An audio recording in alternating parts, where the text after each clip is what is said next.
పూజ తర్వాత కాలిన వత్తిని మీరైతే ఏం చేస్తారు? మరి ఇలా చేయండి. గ్రంథాల ప్రకారం మరి కాలిన వత్తులు సానుకూల శక్తిని కలిగి ఉంటాయి. మరి కాబట్టి వాటిని ఎప్పుడూ చెత్తలో వేయకూడదు, పారేయకూడదు, చెట్లలో కూడా వేయకూడదు.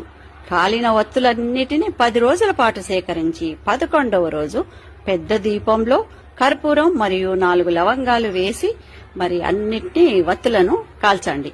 మరి ధూపం పొగ ఇల్లు అంతటా వ్యాపించేలా మరి పైకప్పుపై ఉంచండి.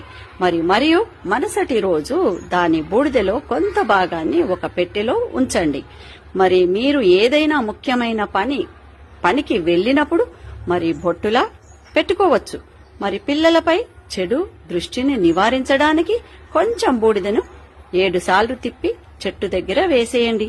అదనపు బూడిద ఉంటే దానిని చెట్టు మట్టిలో కలపండి.